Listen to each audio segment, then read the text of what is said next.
ಭಾಸ್ಕರ್ ಶೆಟ್ಟಿ, ವಸಂತ V Salian, Lalaji R Mendon ಬಹಳಷ್ಟು ವರ್ಷಗಳ ಕಾಲ ಕಾಪು ಕ್ಷೇತ್ರವನ್ನು ಶಾಸಕರಾಗಿ ಆಳಿದರೂ ಕೂಡ ವಿನಯ್ ಕುಮಾರ್ ಸೊರಕೆ ಅವರು ಅಲ್ಪ ಸಮಯದಲ್ಲಿ ಮಾಡಿದ ಅಭಿವೃದ್ಧಿ ಕಾರ್ಯವನ್ನು ಯಾರಿಂದಲೂ ಮಾಡಲಾಗಿಲ್ಲ ಎಂಬುದು ನಿತ್ಯ ಸತ್ಯ ಎಂಬುದಾಗಿ ಕಾಪು ದಿವಾಕರ ಶೆಟ್ಟಿ ಹೇಳಿದ್ದಾರೆ.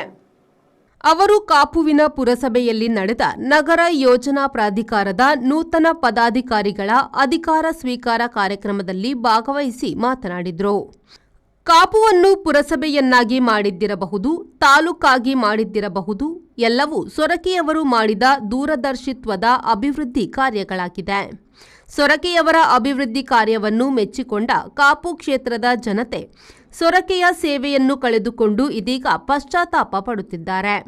ಕಾರಣ ಸದ್ಯದ ಅಭಿವೃದ್ಧಿ ಶೂನ್ಯ ಕಾಪುವನ್ನು ಜನ ಗಮನಿಸುತ್ತಿದ್ದಾರೆ ಎಂದರು. ಈ ಒಂದು ಪ್ರಾಧಿಕಾರ ಇಲ್ಲಿ ಅಸ್ತಿತ್ವಕ್ಕೆ ಬಂದ ಸಂದರ್ಭದಲ್ಲಿ ಬಹಳಷ್ಟು ಜಟಿಲವಾದಂತ ಸಮಸ್ಯೆಗಳು ಇತ್ತು. ಆ ಸಂದರ್ಭದಲ್ಲಿ ನನಗೆ ಧೈರ್ಯ ಏನಂದ್ರೆ ಮಾನ್ಯ ವಿನಯ್ ಕುಮಾರ್ ಸೊರಕೆ ಅವರು ನಗರ ಯೋಜನಾ ಪ್ರಾಧಿಕಾರದ ಸಂಬಂಧಪಟ್ಟ ಇಲಾಖೆಯಲ್ಲಿ ನಗರಾಭಿವೃದ್ಧಿ ಸಚಿವರಾಗಿದ್ದರು. ಆ ಕಾಲದಲ್ಲಿ ಪ್ರಾರಂಭದಲ್ಲಿ ನಗರ ಯೋಜನಾ ಪ್ರಾಧಿಕಾರದ ಬಗ್ಗೆ ಜನರಿಗೆ ಬಹಳಷ್ಟು ತಪ್ಪು ತಿಳುವಳಿಕೆ ಇತ್ತು. ಈಗಾಗಲೇ ವಿನಯ್ ಕುಮಾರ್ ಸೊರಕೆ ಅವರು ಹೇಳಿದಾಗೆ ಆ ಸಂದರ್ಭದಲ್ಲಿ ಈ ಒಂದು ನಗರ ಯೋಜನಾ ಪ್ರಾಧಿಕಾರಕ್ಕೆ ಮಾಸ್ಟರ್ ಪ್ಲಾನ್ ಆಗ್ಬೇಕಂತೇಳಿ ಅವರ ಸ್ವತಃ ಮುತುವರ್ಜಿಯಿಂದ 10 ಲಕ್ಷ ರೂಪಾಯಿಯನ್ನ ಆ ದಿನದಲ್ಲಿ ನಮ್ಮ ಖಾತೆಗೆ ಈ ಒಂದು ನಗರ ಯೋಜನಾ ಪ್ರಾಧಿಕಾರದ ಖಾತೆಗೆ ಅವರು ಹಣವನ್ನ ವರ್ಗಾಯಿಸಿದ್ದಾರೆ. ಪ್ರಾಯಶಃ 2014ರಲ್ಲಿ ನಗರ ಯೋಜನಾ ಪ್ರಾಧಿಕಾರ ಆಯಿತು. ಇವತ್ತು 10 ವರ್ಷದಲ್ಲಿದ್ದೇವೆ. 10 ವರ್ಷದಲ್ಲಿ ಯಾವುದೇ ಒಂದು ಮಾಸ್ಟರ್ ಪ್ಲಾನ್ ಆಗ್ಲಿಲ್ಲ ಅಂತೇಳಿ ನನ್ನ ಭಾವನೆ.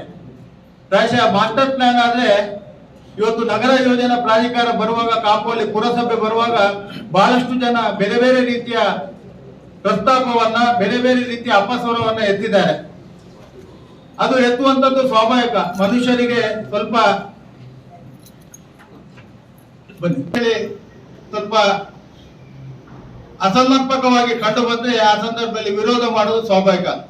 ಪ್ರಾಯಶಃ ಆ ಸಂದರ್ಭದಲ್ಲಿ ಎಲ್ರಿಗೆ ನಾವು ಈ ನಗರ ಯೋಜನಾ ಪ್ರಾಧಿಕಾರ, ಅದೇ ರೀತಿ ಪುರಸಭೆಯ ಬಗ್ಗೆ ಆ ವಿಚಾರವನ್ನ ಮನವರಿಕೆ ಮಾಡಲಿಕ್ಕೆ ಬಹಳ ಕಷ್ಟ ಆದರೂ ಇವತ್ತು ಇಡೀ ನಮ್ಮ ಕಾಪು ಪುರಸಭೆ ವ್ಯಾಪ್ತಿಯ ಎಲ್ಲಾ ಗ್ರಾಮ, ಇವತ್ತು ಉಳಿಯಾರಗೋಳಿ, ಕಾಪುಪಡು, ಮೂಳೂರು, ಮಲ್ಲಾರ ಇಷ್ಟು ವ್ಯಾಪ್ತಿಯ ಜನರು ಈ ಪುರಸಭೆಯಲ್ಲಿ ಆಗುವಂತ ಬೆಳವಣಿಗೆ ಬಗ್ಗೆ ಪ್ರಾಯಶಃ ವಿನಯ್ ಕುಮಾರ್ ಸೊರಕೆ ಅಂದಿನ ಕಾಲದಲ್ಲಿ ಈ ಪುರಸಭೆಗೆ ತಂದಂತ ಹಣ, ಈ ಪುರಸಭೆಯ ಕಟ್ಟಡ ಕೇವಲ ವಿನಯ್ ಕುಮಾರ್ ಸೊರಕೆ ಅವರು ಪುರಸಭೆ ಮಾಡಿ 2 ವರ್ಷದಲ್ಲಿ ಕರ್ನಾಟಕ ರಾಜ್ಯದಲ್ಲಿ ಯಾವುದಾದ್ರೂ ಪುರಸಭೆಯ ಕಟ್ಟಡ ಆಗಿದ್ರೆ ಅದು ಕಾಪು ಪುರಸಭೆ ಮಾತ್ರ, ಬೇರೆ ಎಲ್ಲಿಯೂ ಕಟ್ಟಡ ಆಗಲಿಲ್ಲ. ಅದರ ಜೊತೆಯಲ್ಲಿ ತಾಲೂಕು ಮಾಡಿ, ಕಾಪುಗೆ ತಾಲೂಕು ಮಾಡಿ, ತಾಲೂಕಿಗೆ ಒಂದು ಕಟ್ಟಡ ಮಾಡಿದಂಥದ್ದು ಎಷ್ಟೋ ತಾಲೂಕು ಆದಂಥದ್ದು, ಎಷ್ಟೋ ತಾಲೂಕು ಕಟ್ಟಡ ಇಲ್ಲದೆ ಈಗಲೂ ಇದೆ. ಪ್ರಾಯಶಃ ಅದಕ್ಕೂ ಒಂದು ದೊಡ್ಡ ಹೆಗ್ಗಳಿಕೆ ಅಂದ್ರೆ ಕೇವಲ 2.5 ವರ್ಷದಲ್ಲಿ ನಮ್ಮ ಕಾಪು ತಾಲೂಕು ಮಾಡಿ ಅದಕ್ಕೆ ತಾಲೂಕಿನ ಕಟ್ಟಡ ಸಹ ಉದ್ಘಾಟನೆ ಮಾಡುವಂತ ಒಂದು ಸೌಭಾಗ್ಯವನ್ನು ನಾವು ವಿನಯ್ ಕುಮಾರ್ ಸೊರಕೆ ಅವರ ಮುತುವರ್ಜಿಯಲ್ಲಿ ನಾವು ನೋಡ್ತಾ ಇದ್ದೇವೆ. ಯಾಕಂದ್ರೆ ವಿನಯ್ ಕುಮಾರ್ ಸೊರಕೆ ಅವರು ಆ ಸಂದರ್ಭದಲ್ಲಿ 2014ರಿಂದ 2019ರವರೆಗೆ ಮಾಡಿದಂತ ಒಂದು ಡೆವಲಪ್ಮೆಂಟ್ ನಮ್ಮ ಇಡೀ ಚರಿತ್ರೆಯಲ್ಲಿ ಕಾಪು ಕ್ಷೇತ್ರದಲ್ಲಿ 21 ವರ್ಷ ದಿವಂಗತ ಭಾಸ್ಕರ್ ಶೆಟ್ಟಿ MLA ಆಗಿದ್ರು. 21 ವರ್ಷ ಇವತ್ತು ವಸಂತ ಸಾಲ್ಯಾನ್ MLA ಆಗಿದ್ರು. ಕಾಪು ಪುರಸಭಾ ಪ್ರಾಧಿಕಾರದ ಅಧ್ಯಕ್ಷರಾಗಿ ವಿಕ್ರಮ್ ಕಾಪು ಅಧಿಕಾರ ಸ್ವೀಕರಿಸಿದರು.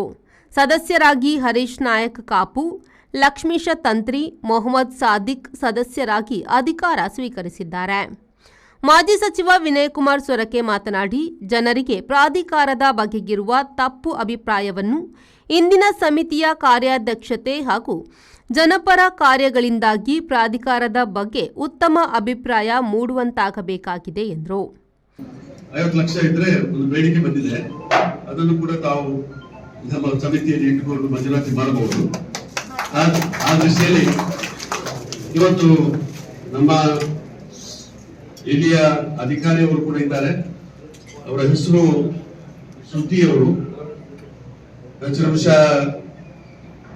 ಅವರ ನೇತೃತ್ವದಲ್ಲಿ ಒಳ್ಳೆ ರೀತಿಯಲ್ಲಿ ಪ್ರಾಧಿಕಾರಕ್ಕೆ ಒಳ್ಳೆ ಹೆಸರು ಬರುವಂತ ಕೆಲಸ ಕಾರ್ಯ ಆಗ್ಬೇಕು. ಇವತ್ತು ಪ್ರಾಧಿಕಾರ ಅಂತ ಹೇಳಿದ್ರೆ ಸ್ವಲ್ಪ ಮಟ್ಟಿಗೆ ಒಂದು ಸಣ್ಣ ರೀತಿಯಲ್ಲಿ ತಪ್ಪು ಕಲ್ಪನೆ ಇದೆ ಜನರ ಹತ್ರ, ಅದನ್ನು ಹೋಗಲಾಡಿಸುವಂತ ರೀತಿಯಲ್ಲಿ ಆಗ್ಬೇಕು. ಇದು ಜನರಿಗೆ ನೆರವಾಗುವಂತ ಒಂದು ಸಂಸ್ಥೆ ಅನ್ನುವಂತ ರೀತಿಯಲ್ಲಿ ಅದನ್ನು ಮುಂದುವರಿಸುವಂತ ಕೆಲಸ ಕಾರ್ಯಗಳು ಆಗ್ಬೇಕು. ಮತ್ತು ಅವರ ಶ್ರುತಿಯವರ ಬಗ್ಗೆ 2 ದಿವಸ ಕಾರ್ಕಳ, 2 ದಿವಸ ಬಂಟ್ವಾಳ ಇದೆ. ನಾನು ಸಂಬಂಧಪಟ್ಟಂತ ಅಧಿಕಾರಿಗಳಿಗೆ ಮಾತಾಡ್ತೇನೆ, ಅವರನ್ನ ಇಲ್ಲೇ ಉಳಿಸಿಕೊಳ್ಳುವಂತ ರೀತಿಯಲ್ಲಿ ಕೂಡ ಸಂಬಂಧಪಟ್ಟಂತ ಅಧಿಕಾರಿಗಳು ಕೂಡ ಮಾತುಕತೆ ಮಾಡಿಕೊಂಡು ಈ ಒಂದು ನಗರ ಪ್ರಾಧಿಕಾರ ಯಾವ ರೀತಿಯಲ್ಲಿ ಪುರಸಭೆ ಆದಂತ ಸಮಯದಲ್ಲಿ ಶುಚಿತ್ವದಲ್ಲಿ ರಾಜ್ಯದಲ್ಲಿ 2ನೇ ಸ್ಥಾನ ಬಂತ, ಅದೇ ರೀತಿಯಲ್ಲಿ ನಗರ ಪ್ರಾಧಿಕಾರ ಕೂಡ ಪ್ರಥಮ ಸ್ಥಾನಕ್ಕೆ, ರಾಜ್ಯದಲ್ಲಿ ಪ್ರಥಮ ಸ್ಥಾನಕ್ಕೆ ಬರುವಂತ ಕೆಲಸ ಕಾರ್ಯ ಈ ಒಂದು ನಾಮಕರಣ ಆದಂತ ಅವರ ಸಹಕಾರದಲ್ಲಿ ಇರಲಿ ಅಂತೇಳಿ ಆಶಿಸಿಕೊಂಡು ದಿವಾಕರ್ ಶೆಟ್ಟರು ಇವತ್ತು ಈ ಪ್ರಾಧಿಕಾರದಲ್ಲಿ ಪ್ರಥಮ ಅಧ್ಯಕ್ಷರಾಗಿ ಕೆಲಸ ಕಾರ್ಯ ಮಾಡಿರುತ್ತವರು. ಸುರೇಶ್ ಶರ್ಮಾಳ್, V4 ನ್ಯೂಸ್, ಪಡುಬಿದ್ರಿ.